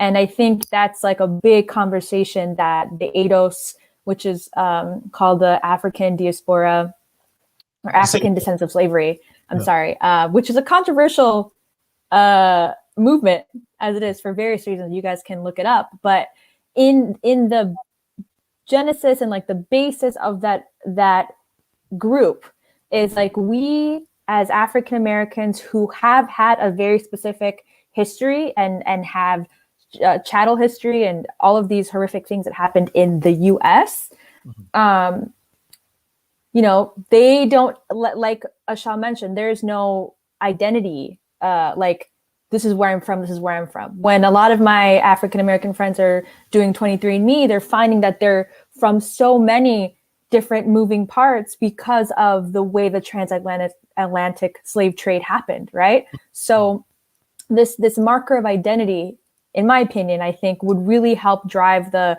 conversation of connecting diaspora and sharing accurate information of Black history or African American history or ADOS history compared to Jamaican and compared to Ethiopian and Ghanaian and Nigerian. When we do that, when that happens, I think there will be such a big shift. And I'm not saying this is the thing that has to happen first, but it needs to happen in conjunction with everything that everybody mentioned today, because that is such a big missing piece, and will also accurately put historical happenings to the right group.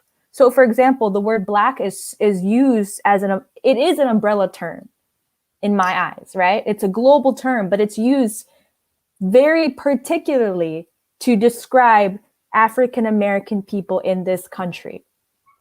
And so histories are being confused, histories are being mixed. You know, for example, Stokely Carmichael, one of the great civil rights activists, he's Caribbean. So when do people who are not actually with the African American history, when are they now considered African American? That's like a real question that I have, and not to be divisive, but to really have an understanding of like whose history is what's history, and at the end of the day, it's all still Black history, right? Shirley Anita Chisholm was the first African American woman in Congress in 1968, right? That's and the first woman African American to seek like a nomination for the president of the U.S.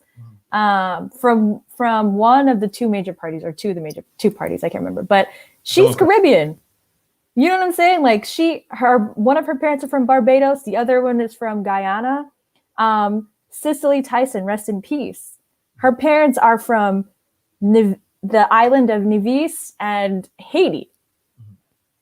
But most people don't even know that she is a child of immigrants, right? Because of how her contributions have been not just appreciated, but like every Black person needed to see a woman in that position to discuss Black beauty and Black ideals. And she wore cornrows in one of her films, like in the 70s. And then it caused a wave of like women being comfortable wearing afros and wearing cornrows in this country, right? But in other countries, we're wearing cornrows, we're wearing our hair out, you know, we're in homogeneous places, where we don't have to call ourselves Black because it's redundant. And so there's a lot to this conversation that needs to be put out there.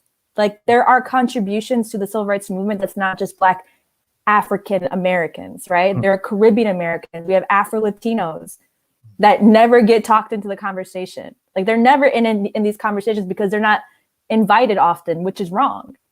So we have to do better in inviting the diaspora if we want to have a true understanding of one another and see one another in the other person, right? And discussing, for example, like African-American people wearing kente cloth, right? Some people are very disturbed by it, other people aren't.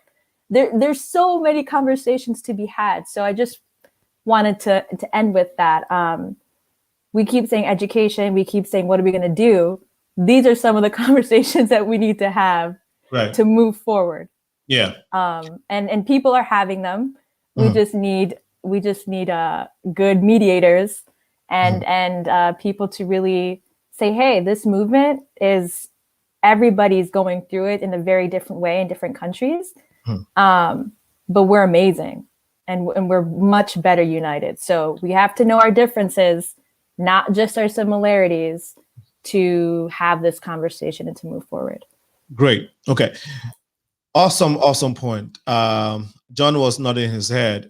John, if you wanted to, I'll give you the chance if you wanted to say something real quick. Yeah, she blew my head off. Yeah. Thank you so much, Rebecca. That's why she was quiet for most part, because she didn't want to. She wanted to blow your head off in the beginning of the conversation. She wanted to wait at the end so that when your head is off, at the end of the day, we are at the end, so it wouldn't matter. But go ahead. Let me take this out before I'll be needing Tylenol tonight.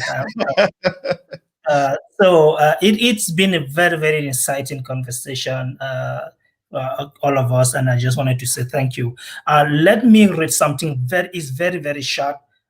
It's not going to take your time. It's the theme for this year's Black History.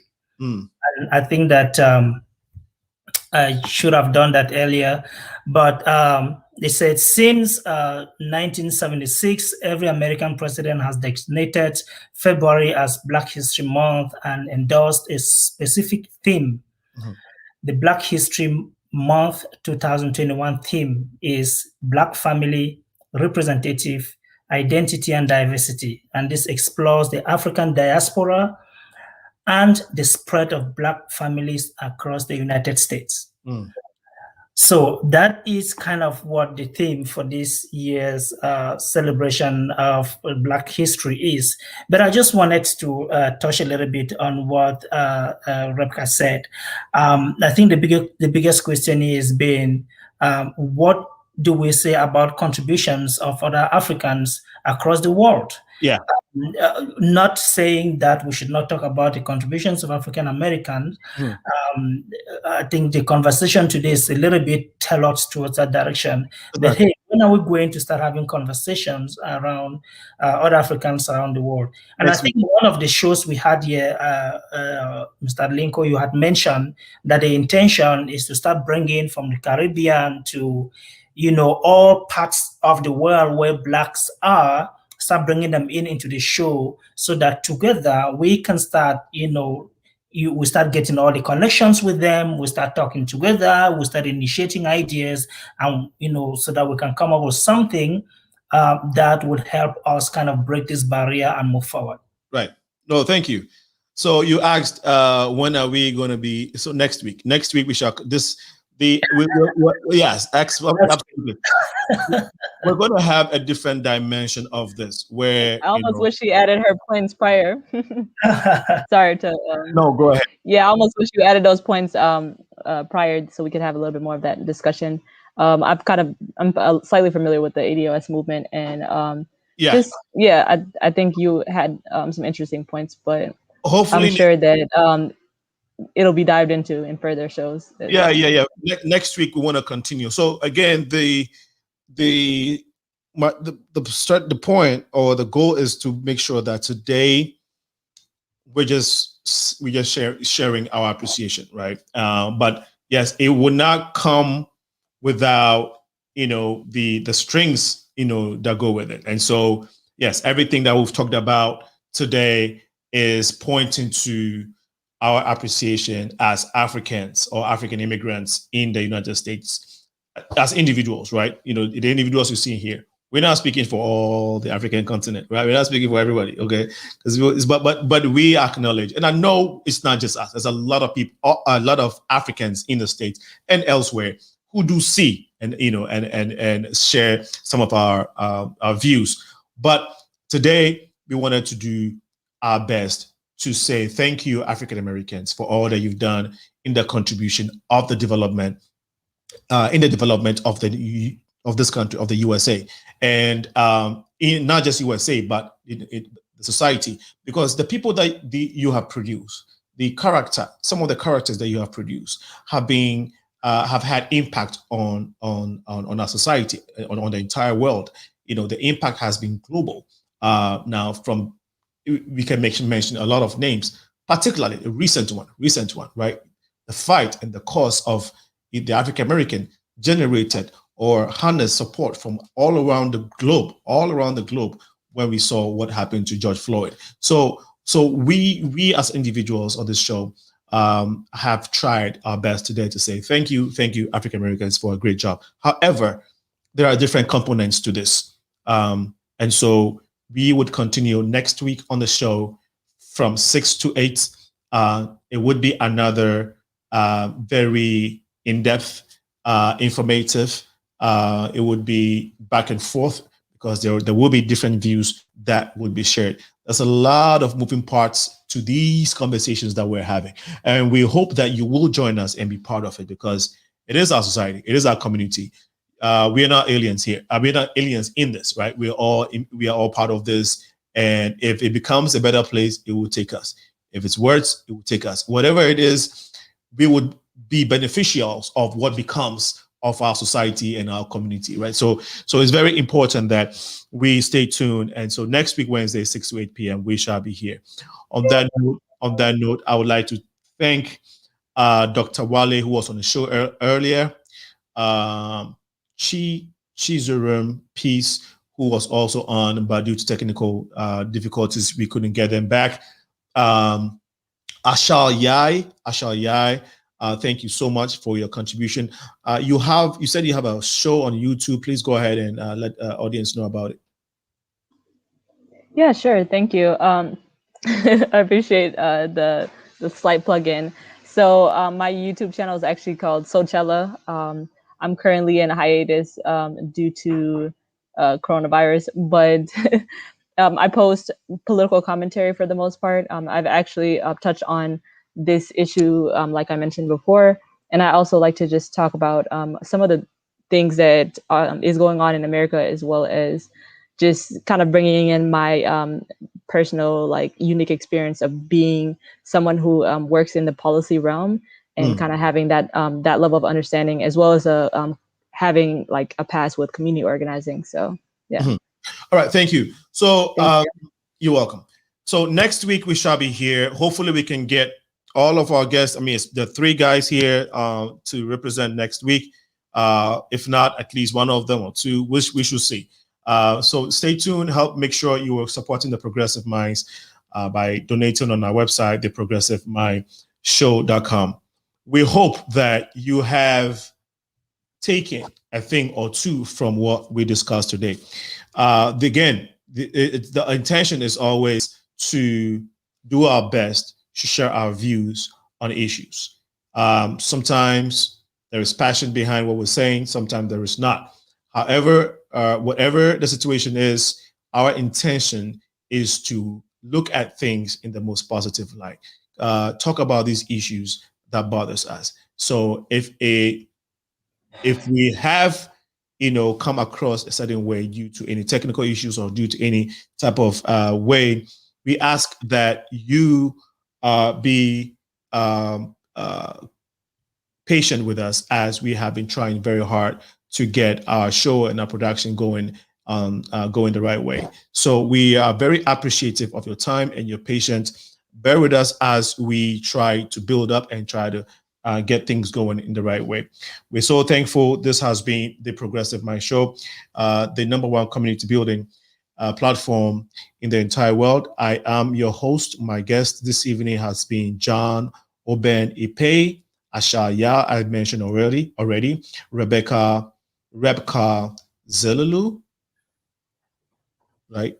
I don't want no troubles, Rebecca. You did better. You did better than the first time. Okay. So kudos. All right. Okay.